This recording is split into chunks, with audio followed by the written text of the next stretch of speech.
We're in Washington, D.C. We're at the TWU-COPE conference. Funding comes for transportation through the political process. Air, rail, transit. That's why it's important for us to maintain relationships with members of Congress. The federal government funds Amtrak, and we're right about 80% self-sufficient, but that 20% we depend on the transit bill to get our funding. We want to open up these lines of communication. We want to establish a rapport. For the last 4 Congresses, 8 years, I've introduced a one-sentence bill.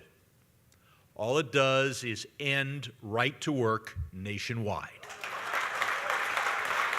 The right to organize is important in all 50 states. Think of these next couple of days as really a activist boot camp. Get involved. The airlines get together with the rail, with the transit. It's the only way any of us are going to make a difference, and that is us together, us united. Everything we do is for our members. It should be generated by our members. It should be driven by our members. It is therefore resolved to expand the state conferences to cover every area where there are TW locals. We are at the Texas State Conference. We are at the Illinois-Indiana State Conference. Today we are at the Florida State Conference meeting. We have people from transit, we have people from the airline division. We get together on a monthly basis to discuss common issues, common legislation, and things that affect us all. We're looking at issues that are related to airplane workers, train workers. Safety is a big issue. What affects your members? What affects the labor movement? That's what generates how we focus, what the agenda is.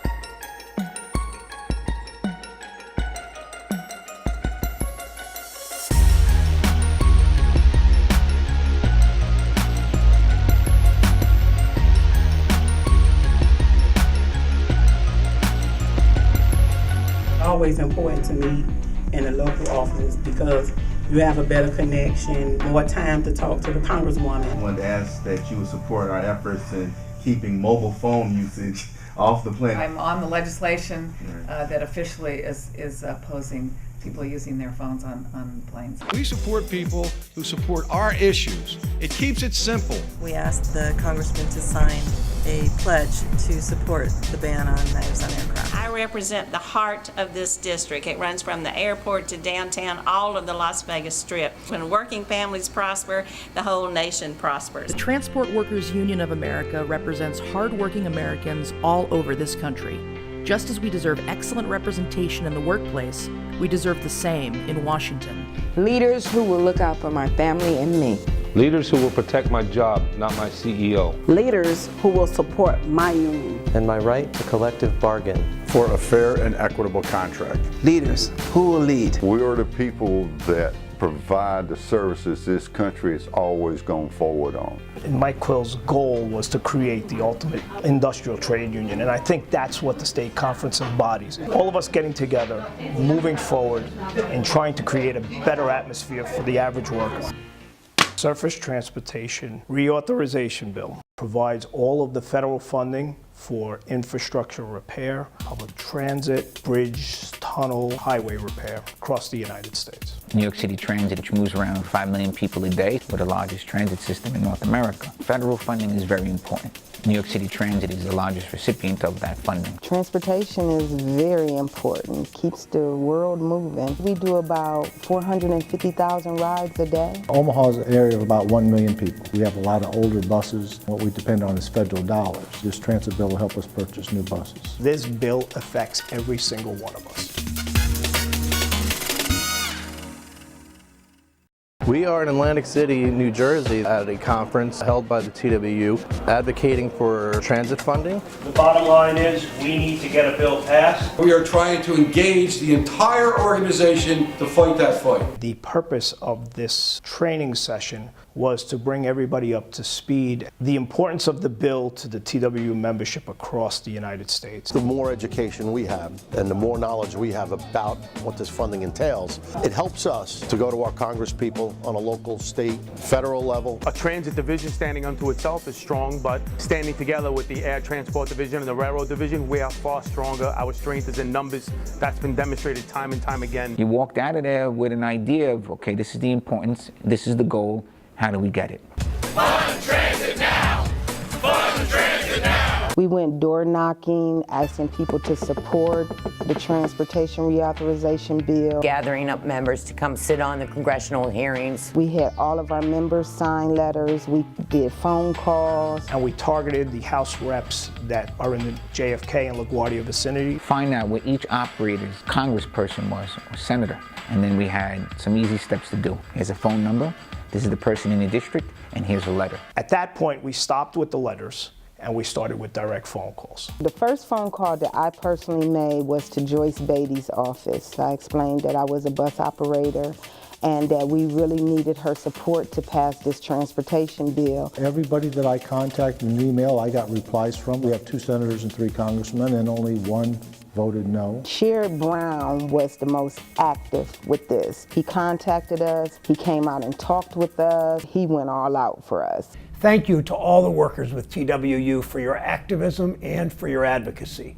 Over the past year, I've worked with you to pass a long-term transportation bill, the FAST Act, that provides certainty and security for workers and for our economy. Today we're at the Senate building in Washington, D.C. We are at a hearing on the reauthorization of the transportation bill. Anytime transit services is bad, interfered with, or in particular fares go up, the frontline person takes the brunt of the ridership's anger. Assault on transportation workers is one of the biggest problems here in Ohio. It's a growing problem. On average, there are over 200 reported physical assaults annually on bus operators in New York City and Philadelphia combined. And that's just 2 U.S. cities. We got together with 2 legislatures, a couple attorneys, the board members at Metro, the executive director. If we can get identity on anybody who assaults a bus driver, they'll prosecute them to the fullest. On the federal level, it's equally important.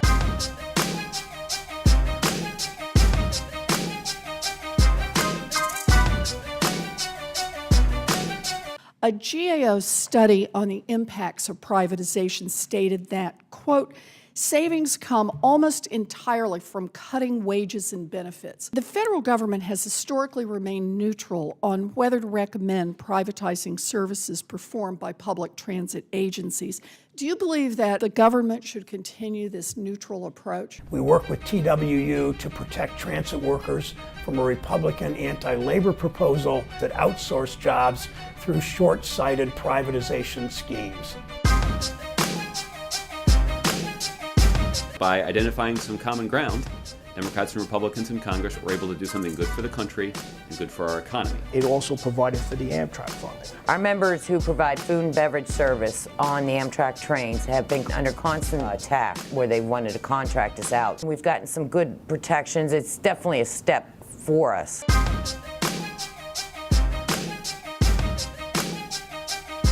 Congress has been passing transportation funding in small increments. But with everybody coming out and putting pressure on them, we got the 5-year bill. When you have that guaranteed funding for 5 years, long-term infrastructure projects can take place. It's a little more secure than just trying to constantly put out the fires with patchwork. Which means more employment for us, better work environment for us, just to grow, become bigger in our community. When the bill was finally passed and then signed into law by the president, I walked away from it knowing that the TWU played a part in this. We were able to unite under a common cause that was crucial for the union, crucial for our membership, but also crucial for the country. Whether it's wings, rails, or wheels, it's all our fight. We have more in common with each other than our collective bosses would like us to believe. When you make those connections, it becomes more real, and then you want to do things as a national union. Build solidarity. Well, I think we're definitely more united. It's a long time coming. It really is. If you're going to be militant and you're going to be an active union, that message has to come from the top. We achieve victory when we're united. Together we can and we will win for our members.